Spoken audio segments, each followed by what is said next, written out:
Okay, so we hope that everyone enjoys the programme, and we're really looking forward to meeting as many of you as possible. Before I introduce our first keynote, we're delighted to say that CILIP recently had a new CEO join, Louis Coiffé-Gunn. Louis' career has been guided by his interest in evidence-informed policy, mainly in education, and has worked at a range of settings, including government, think tanks, professional associations, universities, and the press. Louis' most recent position was as Director of Policy and Public Affairs with the Publishers Association. So we're delighted to have Louis join CILIP, and Louis is just going to say just a few words just to say hello and introduce himself. So welcome, Louis. Hi everybody. It will be very brief. It is just to introduce myself. You did pronounce it right, it's Louis Coiffé-Gunn. The Gunn bit is my wife. She has Scottish heritage, and I've got a Macpherson in my middle names as well from my mum. So it's nice to be up here, especially in this kind of weather. It's always like this, right? Yeah. Good.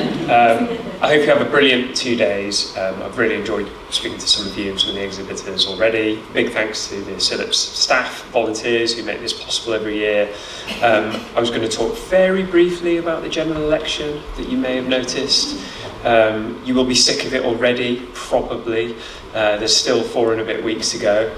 I do think it's a good opportunity for this sector.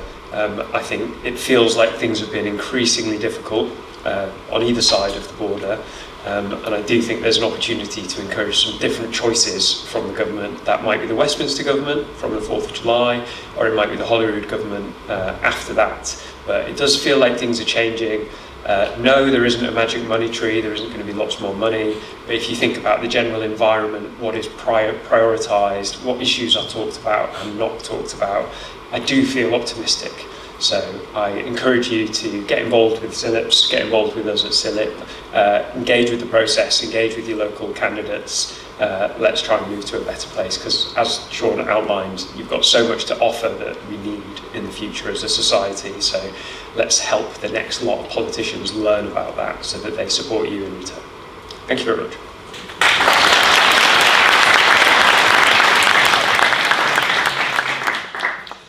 Okay, thank you, Louis. Okay, I'm now just going to seamlessly get the next slides up and introduce our first speaker, who we're delighted to have. Great.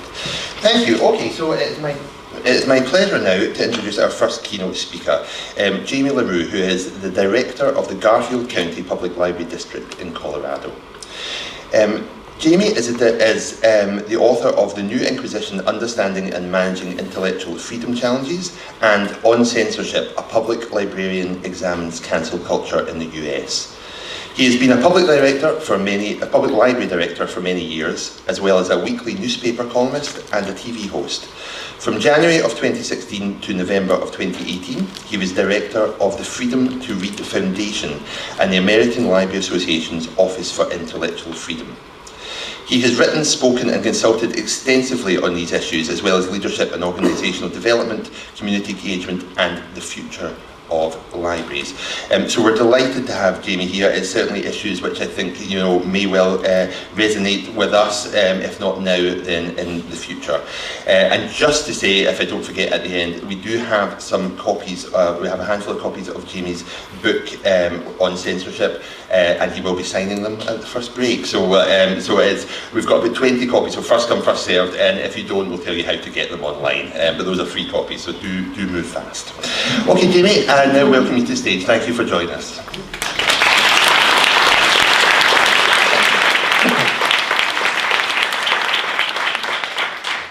Hello, hello. Very good to be here. So I'm surprised to announce to you all that I have now dealt with over 1,200 attempts to remove library materials. So it began when I was, well, I have to tell you that I think there are 4 reasons that people censor. The first one is personal prejudice, and I'll have a shocking story to tell you. When I was a young lad, my father was cooking, and his idea of prosperity was a slab of meat, a baked potato, and a vegetable from a can. And he made Brussels sprouts for me, and I bit into one, and it tasted awful. It tasted like spoiled cabbage, and I spat it out. But my father's rule was you couldn't leave until you had cleaned your plate. So the only thing worse than a hot Brussels sprout is a cold Brussels sprout. And finally I was forced to chew, and it still, every time I think of this, it fills me with resentment and anger. One day I was walking as an adult through a grocery store, and I saw a sign right out in the open, Brussels sprouts for sale. And I walked up to the manager of the store and I said, "Don't I deserve the right to come into a store and not be offended by this vegetable?" And he thought about it for a while and he says, well, some people like Brussels sprouts, and nobody comes to the grocery store because we don't have what they don't want. I think the same thing is true of libraries. And very often people walk into a library and they see something that triggers them. It relates to some childhood trauma. It may not be as severe as Brussels sprouts, but this is the beginning of censorship. Next, I went to work as the director of the Douglas County Libraries, where I was there for 24 years. And at that time, we had 250 challenges, attempts to remove or restrict access to library resources, not just books, exhibits, programs, meeting rooms, artwork, virtually everything a library does. And so I decided that the second reason for censorship was something I identified as parental panic. And I'll talk more about this, but in general, the idea was that between the ages of 4 and 6, it's the end of infancy and the beginning of childhood, and parents freak out. They say, "Oh my God, my baby is growing up, I want them back, I don't want them to grow up." And between the ages of 14 and 16, the second transition happens, the end of childhood, the beginning of young adulthood, and really the issue is about sex, but what they say is that it's not about sex, it's I want to preserve the innocence of my child. I don't want them to grow up. Now, when I went to work for the American Library Association, I discovered the third reason for censorship, which is demographic panic. And as of 2016 in America, under the age of 5, America is majority non-white. That will not change. And so many of the white straight people freaked out again. And they said, "We can't talk about those things," and I'll have more to say about that. And then finally, I think there was a shift that happened in the United States in 2021, where now it was not about any of these things, even though often couched in the language of religion. It was really about power and partisan control. So I hope none of this, of course, is true in Scotland. One day, I received 2 challenges to Little Red Riding Hood. And in the first version of it, Little Red starts off and she has a basket with a bottle of wine and a baguette. And she meets the wolf runs ahead, eats Granny, dresses up as Granny, and then the whole scene about what big eyes you have, and he chases her around. And at the last instant, the woodman comes in, conks the wolf on the head with an axe, slices the wolf open, and Granny steps out whole. And at the very end, Granny is having a glass of wine with the woodman. Ready for the challenge? Granny is a drunk. You are promoting senior citizen alcoholism. And so I followed our process. I read the book and I wrote back and I said, if I had just been eaten by a wolf, I want a drink. And I don't think that's out of line. Granny had had a day. The second challenge came in, and at the conclusion of this one, Little Red was also eaten by the wolf. In the final scene, she's floating like a golden yolk inside the belly of the wolf, and at the door is the shadow of the woodman. This time the challenge was, I was going to read this book to my daughter, but I flipped ahead to the end, and I realized this might have frightened her.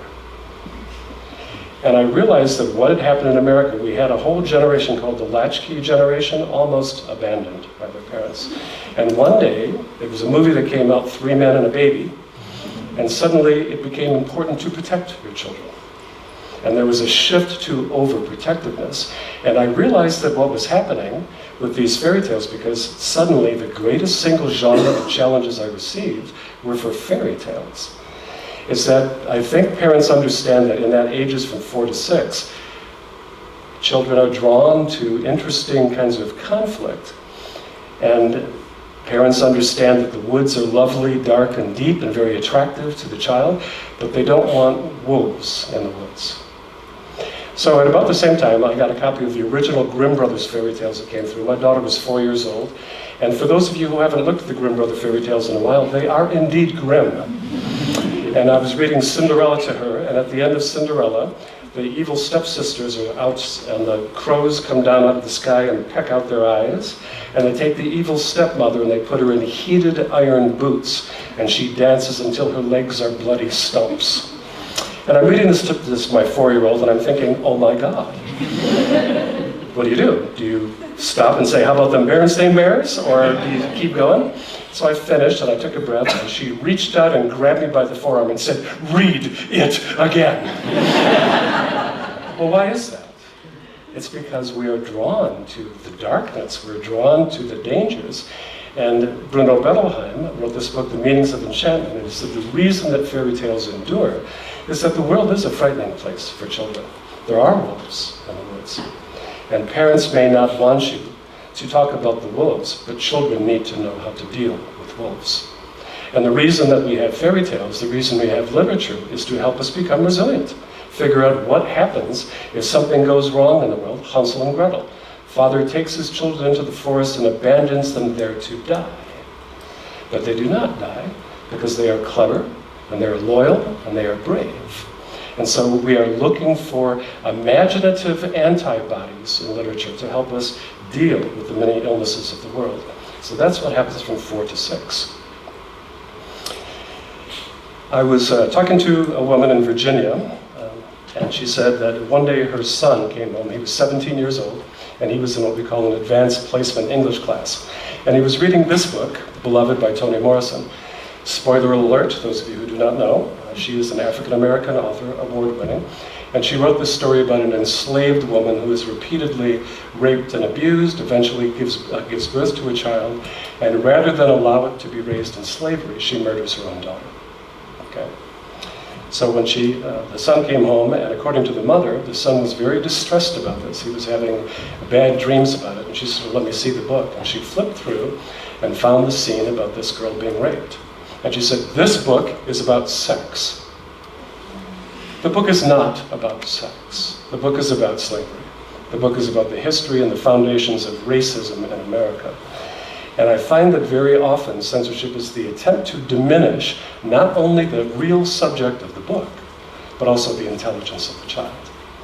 She appealed the book, and she said this book should be removed from the high school curriculum. The library, the school library in this case, had the usual request for reconsideration process.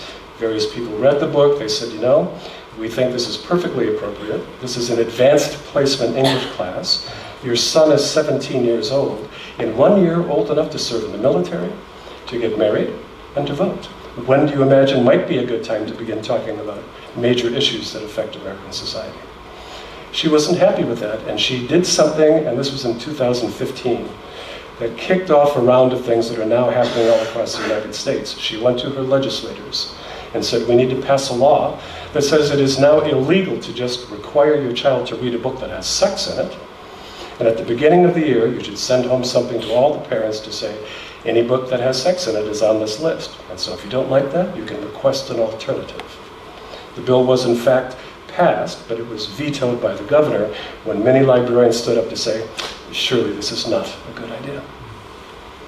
In 2016, a study came out from PEN America, an anti-censorship group in America, mostly of journalists, and they found two disturbing things. One is that support for intellectual freedom among college graduates, college students, was falling. And I think the reason for this was the rise of the internet. And talking to my daughter then in college, she says, it's not that I'm opposed to free speech, I just think we need more free speech worth listening to. By which she meant, you go to like a newspaper website, and I remember when suddenly the letters to the editor were online, and I thought, at last, we can now have enlightened civic dialogue. Less. In fact, it was the race to the bottom, it was ad hominem attacks, it was all kinds of disturbing and erosive effects in literature. And so she said, I think that in fact free speech is not always a good thing. But at the same time, the most diverse generation in American history was growing up with a keen awareness of systemic racism, of anti-LGBTQ+, hostility and bigotry, and they wanted that to come to an end. So we began to see a different kind of censorship happen. When I went to the American Library Association, I found that one of the most popular things we do is the top 10 most challenged books. This is back in, I think it was 1983, there was an exposition, and some librarians are walking through and they pointed out to all the popular publishing titles and said, oh, that's been challenged, that's been challenged. And publishers, ever seeking a promotional opportunity, gathered the books together, put police tape around them and said, people don't want you to read these. Well, there is nothing that makes a book as attractive as being told that you can't read it. So this is now the single most popular page on the American Library Association website. Everybody wants to see what we're not supposed to be reading. But it didn't take much study to realize that 9 out of the 10 books that are most frequently challenged fall into one of two categories. Either they were books about LGBTQ plus people, or they were about people of color. The complaint was always, this book is about sex. But once again, that's not what the book was about. So in my third stage, I went to work again as a public library director in rural Colorado. And we had a gentleman, he's now 80 years old, proudly Catholic, and he came in complaining about graphic novels. And he says, you know, I'm upset about this. You have LGBTQ characters here. You have graphic sex taking place. What if a 6-year-old were to pick up this book? I said, well, I've raised 2 children, and 6-year-olds really are not interested in the complex storylines and, you know, this kind of sexual content. But he had never had any children. And he said, why can't you, he said, I'm also upset about your pride displays. He says, why can't you just have books that show straight people having connections with each other and parenting books? And I was like, the rest of the collection? And I realized, I was fascinated by this, and I said, you know, I'm going to sit down with our catalog and I'm going to do some research. How many of our books are about LGBTQ, you know what I mean, about gay books? And it turns out that it was about 3%. About 3%. And I said, you know, I have decided that the real purpose of the library in our time is we track social change. And so our collections reflect the choices of the past. In America, there are 5 big publishers that are responsible for about 85% of our content. We buy from them. And mostly they reflect the same past of librarianship. There are white folks buying books about white, straight folks. But now we're beginning to see the beginnings of this, of previously marginalized populations who are finding their way into the publishing stream, about 3%. As I thought more about this too, I think that in many cases the idea of censorship is to deny social change. And so people that have been accustomed to being at the center of the national narrative are saying, why are all these books coming out now that aren't about me? And so as I think about that, I realize that change in American society, from all society, comes from the fringe. Can't come from the mainstream because then it's not change, right? And so as these new voices start to come in, we begin to see what the future is going to look like. If you want to investigate the future of your society, you start at the library. Here's our past, here's the new voices. Censorship comes from both sides of the political spectrum. Overwhelmingly in America, it is from the right, overwhelmingly. Often couched in religious terms, but not always. And their notion is 97% is barely enough. Why not 100%? Let's fend off those new voices, and I want the library to tell our story, the real America, right? But we also get challenges from the left, and there they say 3% is barely enough. And it's more like 30% of these new voices, and how come the library doesn't reflect those things? And while we're about it, let's go back and clean up those old books. There's a lot of bigotry and racism in these older titles, and we don't think that's appropriate anymore. And so I find that, as one of my favorite, a friend of mine once said that a great library has something in it to offend everyone, right? And I believe that that's true, but I also think that's not why we buy the books, right? We buy books in order to support members of our community, and not everyone wants the same thing. So we now position ourselves as the library is the place that tells the story of humanity, and everybody on either extreme is upset about that. In 2021, things changed, and I would call this the beginning of the rhetoric of rage. people began to show up. I get that this is not common in Scotland, but in America, we have library boards, their meetings are public, and all of a sudden, it used to be we'd have our 7 board members, the director, 1 or 2 members of staff, and whoever in the public was coming to receive an award or to praise us. In 2021, things changed. And people showed up, and it was like the library, and 15, 20, 30 people at a time, instead of say, librarians are pedophiles, you are groomers, you are assisting in sexual trafficking, you are communist. These books are obscene, they are harmful to minors, and so on. In 2021, I think this was the true event that kicked it off.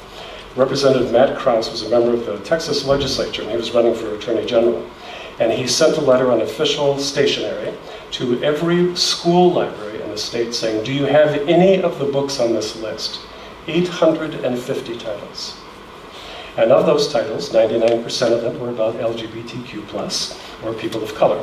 But there are also some weird ones in there, things like teenagers have rights. Can't have that getting about. And so he said, please let us know, school libraries, how many of these titles you have and how many taxpayer dollars you spent to purchase them. As you can imagine, a chilling effect. Many school librarians said, oh, so now they're coming after us.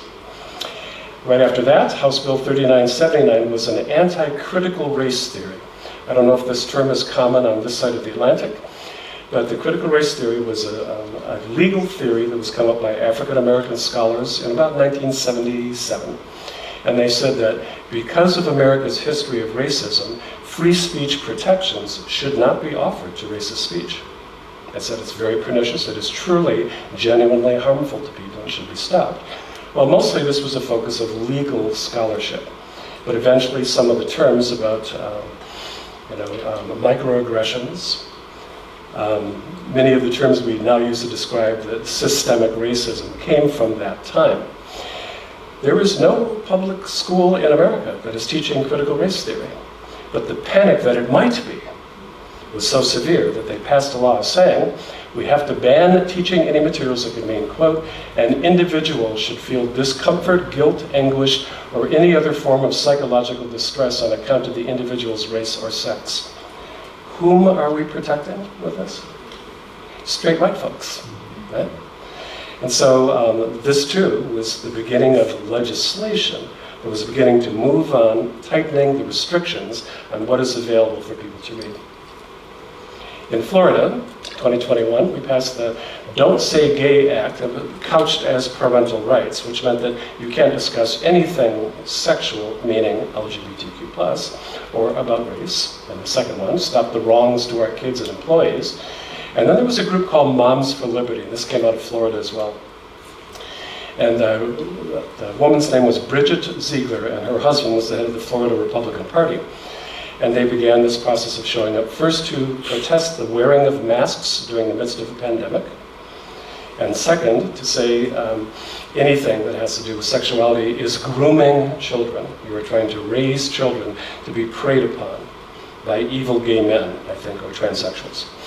The wonderful side note to this one is that Bridget and Kristen Ziegler have since then been outed as having a threesome with another woman, and I find that delicious. In Oklahoma in 2022, a bill came out that now we went from just trying to criminalize books to criminalizing the people who provided access to them. And so in one case in Oklahoma, the idea was that if I say you have checked out a book, Genderqueer, a graphic novel that talks about someone growing up not especially interested in sex, you say, well, if you do that, then the public library staff person who checked that out to my child, anyone from 0 to 17, right, they could be fined $20,000 American dollars or serve up to 10 years in prison. It almost passed, didn't quite pass. And then, again, back in Texas, Senate Bill 13, another bill came out that tried to criminalize librarians, and the San Antonio Public Schools pulled in one day 400 books from their collection, drawn from that list of 850 titles. The Plano Public Library pulled 12 LGBTQ titles, and then people protested and said, well, wait a minute, don't I have the rights under the First Amendment in America to read anything that I please?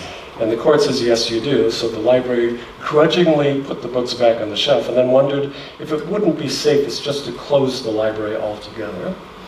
Eventually decided to keep it open. So this is very rapidly raising the stakes for how librarians were seen in the United States. And then since then, we've had a number of, there's a group called everylibrary.org that's been monitoring this legislation across the United States. And you can see many of the states are considering similar bills. It's hard to talk about this without coming across as partisan, but all of these challenges, all these legislations are coming from the Republican Party, all of them. One of the ones that I find most worrisome, I saw that you have Overdrive next door. In Mississippi, they passed a law that said, before you can work with any vendor, the vendor has to sign a contract saying, I agree that I will not provide any materials that are harmful to children. The problem is the legislation was redefining harmful to children in ways that meant anything that had to do with sex education, anything that had to do with LGBTQ parenting, anything at all. And so Overdrive and Hoopla declined to sign that legislation, that promise. And what that meant was in Mississippi, for the first time, the 3 million titles available through Overdrive are now off limits from anyone from the ages of 0 through 17. We've censored 3 million titles. Hoopla has about 500,000, they too have been censored. So this is obviously a concerning development. Then what we began to see is first the targets were school libraries, and it worked like this. The strategy was people would show up and they would open up a book like Beloved and they would read the naughty bits aloud, to shock and to alarm all the people who were public officials. Once again, diminishing the themes and the young adults who were reading them. And now it's not just one title where somebody fills out a request for reconsideration form. It's 10 to 20 to 30 to 850 titles at a time, which no one has read, but Moms for Liberty would provide on their website. Here's the title, here's the naughty bits, you don't have to read the rest, just have this, and show up at the meeting and read this aloud. Almost immediately, it was followed by threats to the board, you should be recalled. Superintendent, you should be fired. A librarian, you should be arrested. I was mentioning, I think, to David last night, since I came to Douglas County, I've been reported to the county sheriff and each of our 6 municipal police departments because I was a pedophile, because I was providing materials to children. Okay? I have yet to be arrested, by the way. And you were saying, why is he in Scotland? Is he fleeing arrest? This idea about parental notification, the rights of parents. And I often say, it's like, why are parents putting the state or the library in the middle of conversations you should be having with your own child? What prevents you from talking to your child? I'm still not sure I've gotten a good answer to that. And parental rights in this case means what other parents can do. And then I find still the best defense for us is policies. Why now? Why did this happen in 2021? And I think part of it was post-COVID, everybody spent too much time online.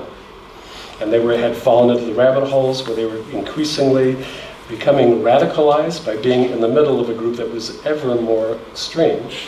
But I think the truth of it was, Republicans who first were saying we're opposed to cancel culture, meaning anytime the speech of conservatives is questioned, to now we want to win our midterm elections. And so we're using this as a strategy to outrage as many people in our community as possible to get them to show up at the polls. And ultimately at the end, it was about money and control. So in this rising tide of censorship, what is the best response for librarians? Here's the best I've seen.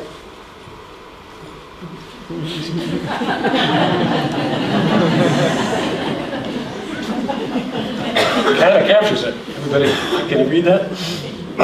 This is our comedian Wanda Sykes, who is a gay black woman, which is about as radical as you can get in the US these days.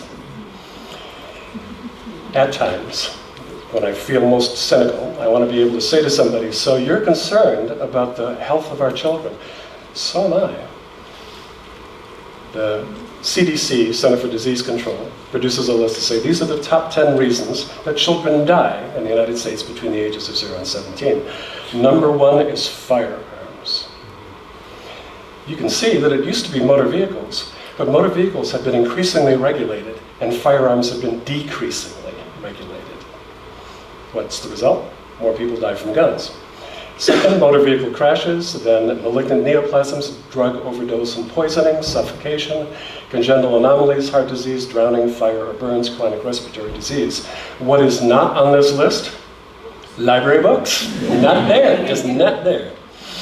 And then you say, we're very concerned about the sexual abuse and exploitation of children. I used to serve on a child abuse prevention board, and it's a real issue. It's a real problem. But where does it happen?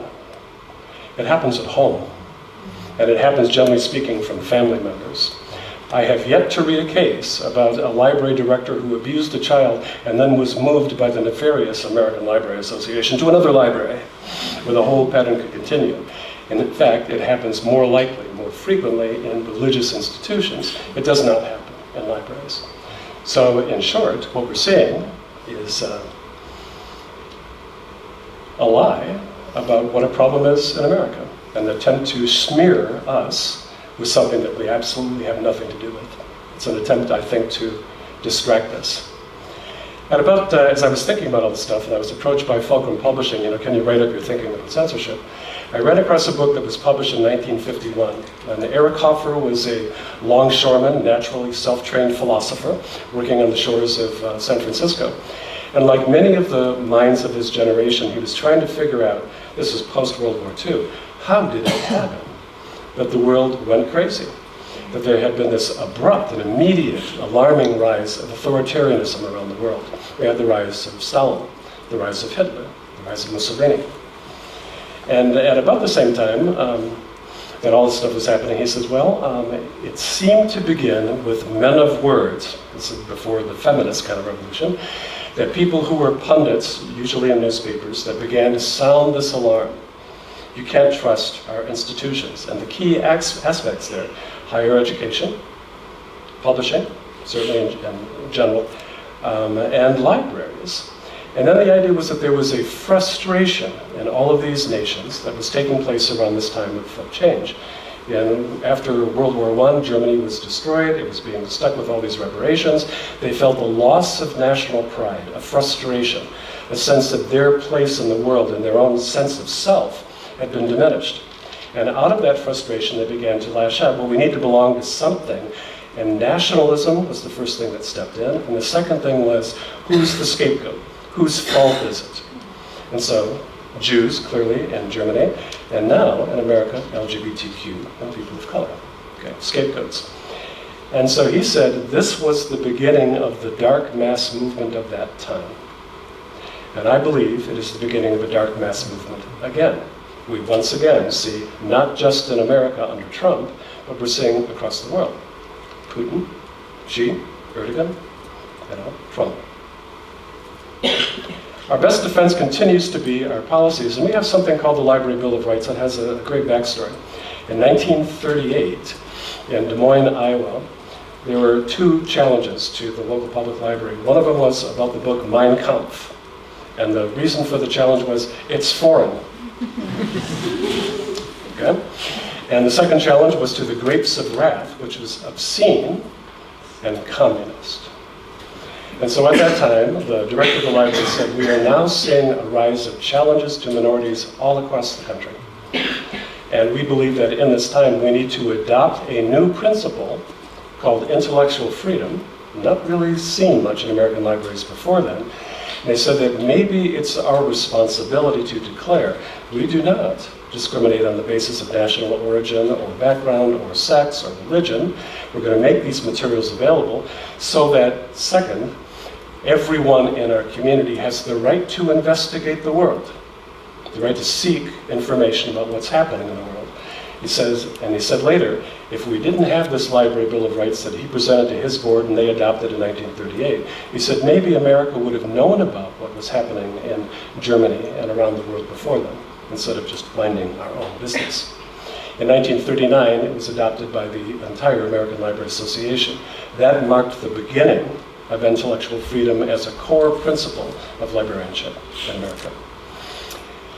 After this, the next policy that we rise or fall on depends on collection development, but I would now add both programs and exhibits.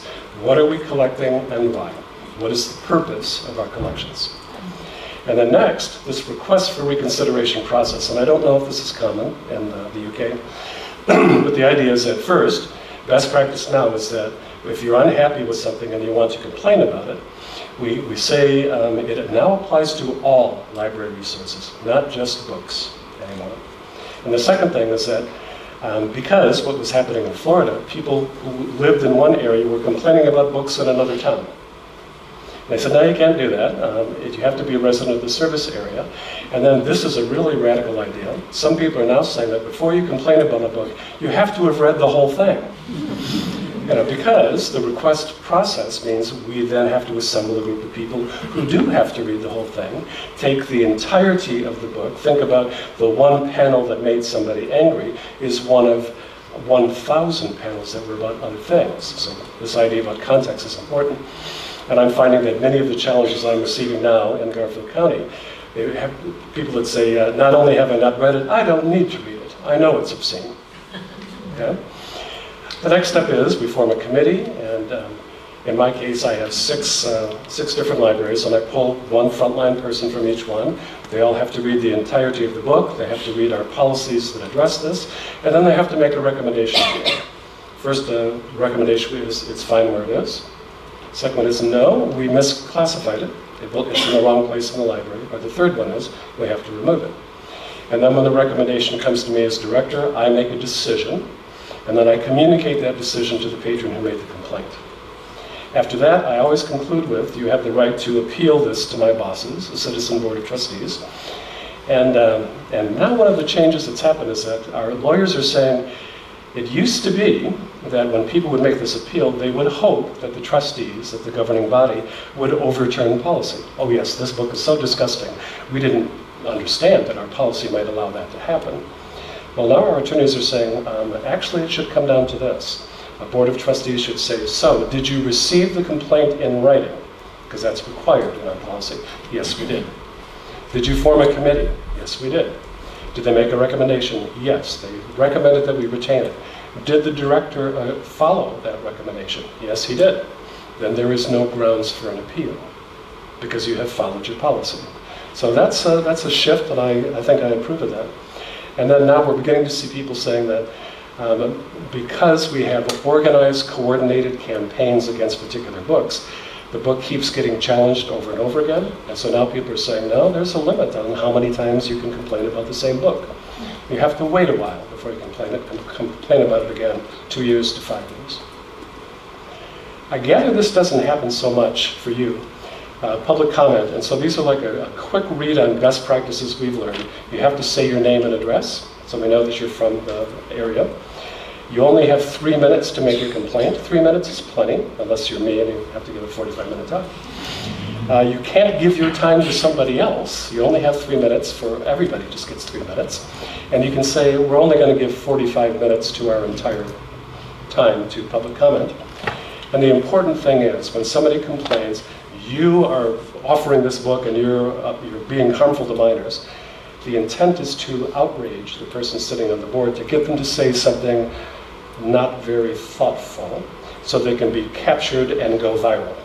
Right? We don't take action during meetings. We're not going to pull any items or services while they're being reviewed. And then a wonderful story from Wellington, Colorado. A pastor's wife showed up with 15 books. These books are obscene. They should be removed from the library. And the board was kind of surprised. And at the next meeting, something like 60 people showed up to say, is this how we want to be known? Do we want our community to be known as a place that forbids people from reading? As if the problem in America is that children are reading too much. And so at the next meeting, the board made a surprising decision. They voted to ban banning. And that's the first time I had ever heard that happen in the United States.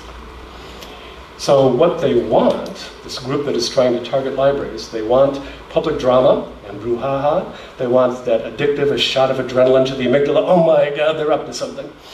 They want viral violence, and they want money. But what they deserve is something that's very different. What they deserve is thoughtful attention and a measured response based on our policies. And I've learned, I've started doing a pre-public comment to say, I just want to make a few comments about what was said at the last meeting. I, in fact, was not, the sheriff did not, in fact, come to try to arrest me. He doesn't think that anything is illegal here. Or that this book that they say, this book should be cataloged as an adult book, has always been an adult book. So just kind of setting the record straight. And I think ultimately people want meaningful conversations. We're now beginning to see some legislative counterproposals. As of last week, Colorado is one of 5 states that has passed a law saying we don't ban, we have banned banning. And now I have 3 stories to tell you. First was, when I was at the Office for Intellectual Freedom, I got a call from a staff person who said, our director just canceled our drag queen story time. And I'm reporting that as censorship. So I called her up and I said, I've been there. Can you tell me what happened? And she said, I'm fairly new to this job, and I moved from a very small town to a medium-sized town in the Midwest. And I was there about 2 days, and my children's staff came up and they said, we've been contacted by a local drag queen who's been reading about drag queen story times and wants to give back to his community. And the director says, well, why don't you go talk to him, see what you think. And they came back and said, he is hilarious. He's flamboyant. He's a costume designer, he's a makeup artist, he's got the books picked out, we already own them. I think he'll be really good. So at about that time, when they said, okay, the director says, sounds good, let's go ahead with it. And they began to advertise. When they advertised on Facebook, 11 moms got very, very agitated, and each one of them called the director. I don't know what it's like in Scotland, but in America, getting 11 phone calls about anything is rare. And so one of those calls went like this. So we know you're new in town. In fact, we know where you live. And there will be consequences if you do this drag queen story time. And that freaked out the director. And so she got very nervous, she canceled it, and she said, I've decided our community isn't quite ready to do this. And I said, okay, got it. I said, I have 3 questions for you. First, did that win over the 11 moms? Are they now supporters? And she said, no. I now get a call from each of them once a week about something else. I think I have taught them that A, I don't know my job, I'm not following our policies, but B, I can be bullied. And I said, and how would you describe the reaction of your staff to this decision? She said, yeah, I think they feel that I threw them under the bus. They did their due diligence, they made a recommendation, and at the first sign of trouble, I backed down. I think they feel betrayed. And I said, and how would you describe your relationship with the queer community in your little town? And she said, yeah, I think I have burnt that bridge. What's the lesson to take from this? Appeasement doesn't work. It doesn't work. And when you back down to that kind of bullying, you are giving them permission to push harder. And so again, very, very important to stick to your guns. This is a story about Darby, Montana. And the woman down here, Wendy Campbell, was new to the community, 1,500 square miles, about 1,500 people, mostly white ranchers. And she said, I think my job is to bring the world to our community. She went to a local humanities council and said, do you have any good speakers? And they said, oh yes, we do. We have an African-American cowboy. So he came and he talked about growing up black in Montana. And he said, and I have certainly suffered discrimination. However, in the end, I'm just a Montanan like you. I'm a rancher like you. 25 people showed up, fine. So Wendy said, do you have any other speakers? Well, we have a Chinese American. And he said, my people came over and we built the railroad. We connected the 2 sides of America, and there was appalling discrimination against Chinese people at that time. But hey, I'm 3 generations later, I don't speak Chinese. I don't work on a railroad, I'm just a Montanan.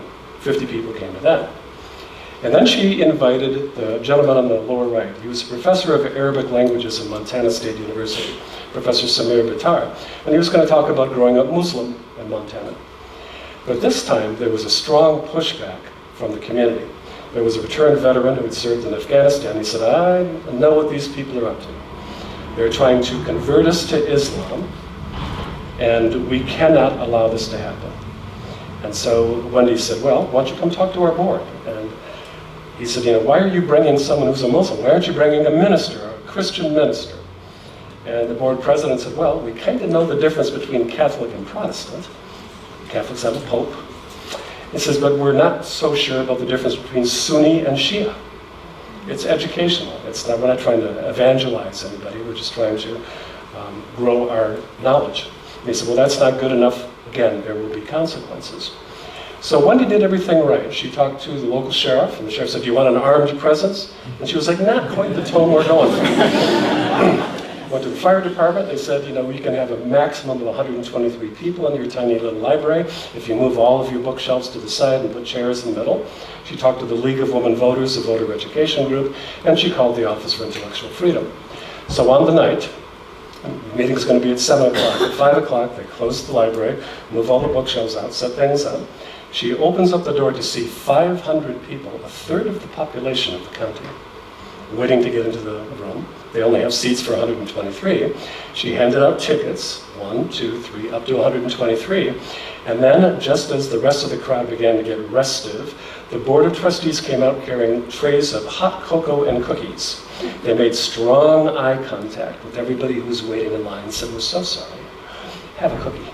Okay? And this is a technique that has been found to make people behave better, you know, to make eye contact. That's why Walmart, one of our discount stores, they have greeters, because they find it reduces theft. Okay? And then she handed out 5 note cards and said, if you have questions, write down your question and pass it over to me. And this is a League of Women Voters technique to prevent somebody from, in the guise of asking a question, stand up and deliver a 45-minute diatribe. She says, I'll ask the questions, but I will do it respectfully. And then she stood in front of the audience and she said, welcome everyone to the Darby Community Public Library. Here in America, land of the free. You're free to believe anything you please. No one can tell you what you have to believe. Here in America, home of the brave. We're not afraid of new ideas. And out here in Montana, we believe in something we call Western hospitality. So please join me in welcoming our speaker. Well, what I love about that is she reframed what could have been a polarizing debate into say we have a framework of shared values. And those values include listening to each other. So he gave his talk, and he took a lot of tough questions. Someone said, well, isn't it true that the Quran says you shall kill the infidel? And he says, no, it says you shall kill the infidel invader. Surely you have a right to protect yourself from an invader. And so after it was all over, he got a big round of applause.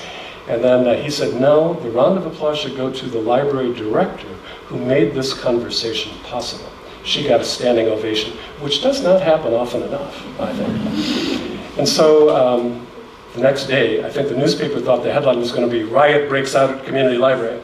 Instead said meaningful conversation, because when they talked to the people, the smiling folks over here, the newspaper said, what did you think about this? And they said, we have such a thirst for meaningful conversation. And the library helped us have that today. I love that because she stepped into the heart of the controversy instead of backing away from it, as did the drag queen story time. The next story, did I skip one? No, that's it. So one day we had an African-American woman come into one of our libraries with her biracial daughter, and this was fairly unusual in this particular community. She picked up this book, Princess Buttercup, which you can tell from the title is subversive. Princess Buttercup was a fairy, diminutive person with wings, and it was her birthday, and so she was organizing the birthday and got a little confused, wandered off into the forest, eventually, oh my God, I gotta get back to the party, and a butterfly flew her back. Happy ending. The problem, page 9, Princess Iris was lazy. She didn't want to help with the party. And so instead they showed her throwing a tiny little basketball into a spider's web net. See the problem? She was the only brown-skinned fairy in the book. She was the only one who was lazy. She played basketball. And so the patron said, this is a racist stereotype. And I think that exposing my child to this is harmful. Why do you even have such a book? And our staff did everything that I had trained them to do. First they said, I'm so sorry. Not that you're sorry for the book, you're sorry that someone is not having a pleasant encounter with the library. And I say, can you please help me to understand what your concern is? It is not the responsibility of the library staff to defend the book. It is their responsibility to understand the nature of the complaint. Okay? And that requires active listening. So as the person is saying, here's what my issue was, the staff was saying, I see, thank you. And when completed, she said back, so what you're saying is, you believe that this image is harmful to your child because it's a racist stereotype. In my experience, 99% of the challenges disappeared at that moment. And then our staff person did the other thing that I think is also wise. Very often, censorship is a failed service transaction. The person didn't come into the library looking for something that would make them mad, unless they were the Moms for Liberty. They came in because they were looking for something and didn't find it. And so my staff person said, "What were you looking for?" And the woman said, "I was looking for a positive portrayal of a brown-skinned person in our literature." Okay, we have books like that. Let me help you find them. But at the end, the patron said, "I'm still not satisfied with that. I want to do something about this book." So she was given a request for reconsideration form. The book came to me, I read it, I said, "I agree. I think this is a racist stereotype." And I did something I don't usually do. I wrote the publisher. And I said, "I just have a couple of questions for you. Was the decision to make Princess Iris black a decision of the illustrator or of the author?" I said, "And having seen this complaint, how would you suggest I respond?" Well, I didn't hear anything from the publisher. So I wrote the patron back and I said, "I agree that this is a racist stereotype. However, our policies are opposed to censorship, and I truly believe that if I adopt this as a principle, I'm going to go through our books and remove every racist stereotype from our books. We're not going to have much left. The Merchant of Venice, anti-Semitic, right?" And I said, "So, I doubt I'm going to replace this book when it wears out, but I'm not going to remove it either. If you disagree with my decision, you may appeal to the board." And she promptly wrote back, "I profoundly disagree with your decision, and I do want to appeal." I said, "Great." So she got slated for our next board meeting.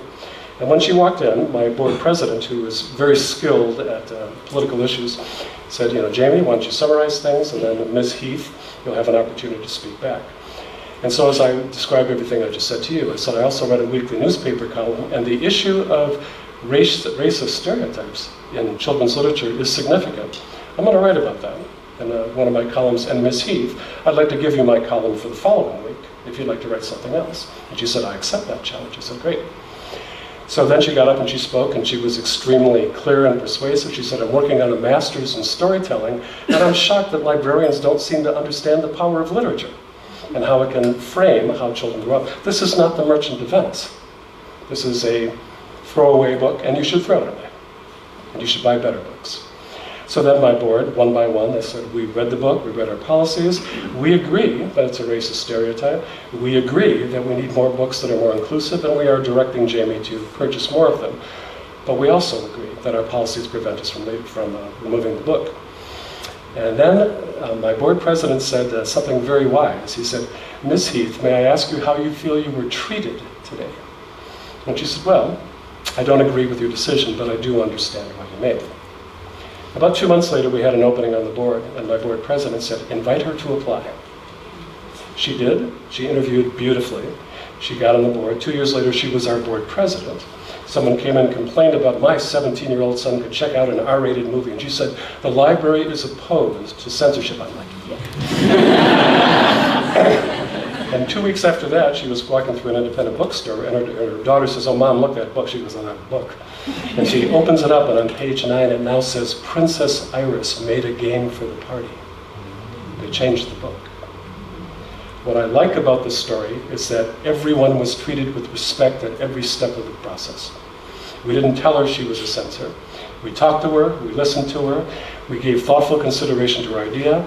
She was interested in having a seat at the table. We gave her a seat at the table. She earned a leadership position, and we changed the publishing world.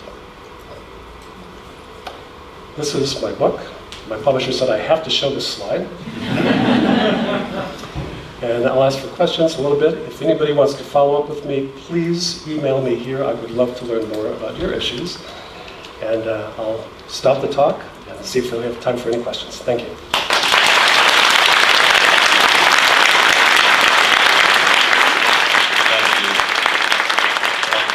Thank you, Jamie. One quick question. Yeah, thank you, Jamie. I think that just highlighted the importance of empathy, diplomacy in these challenging issues, but also in policy and having good policies and understanding. I think that was fantastic. We are running a little over. We've got maybe time for one quick question. Would anyone like to answer? Oh, we've got one here. Sue, you can have the one question. Well, firstly, I'd like to say, thank you very much. I'm Sue Williamson, I'm president of CILIP. I would just like to say that we have a document called Managing Safe and Inclusive Public Library Services, which you might like to take a look at. We'd be very interested in your comments. And secondly, I recently went to a conference in London called Press Play, and they talked about, we had a presentation from Brooklyn Public Library Services about their e-book collection for 0 to 23-year-olds, I think it is, that enables anybody across the United States to borrow any books that they would like to read. Now, I asked the question then, are they concerned about legislation stepping in and preventing them from providing this collection? And they didn't seem to be concerned at all. And I wonder if you have a comment on that, or would like to say what your feelings are on that, or whether they should be concerned. I do not believe that books injure anyone. However, I do think that clearly the legislative threats are real. And I think that this is an issue that is probably now going to be divided along partisan lines. And I think almost certainly it's going to wind up going before the Supreme Court. And the way the Supreme Court has been lately, I don't know how to predict the result.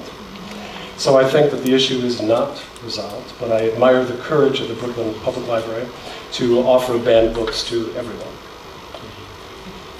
Okay, and I'll be around for questions and comments afterwards. Yeah, absolutely. Thank you again. Yeah, thank you, Jamie. I'm glad that you're going to be around. If anyone wants to chat, then please do grab Jamie over break. Can we just say thank you again? Before I do, once we've said thanks, if you could just stay seated for 2 minutes, give Jamie a chance to get outside. Jamie, my colleague Kirsten will show you where the table is. And yeah, if anyone would like a free copy of that book, please get there quickly. And if not, enjoy a coffee, and then the next sessions will start. Next sessions are due to start at 11:45. We'll maybe just make that 11:50 to give you a little bit more time for a quick coffee, and then everything will be just 5 minutes behind. So can we once more just say thank you to Jamie.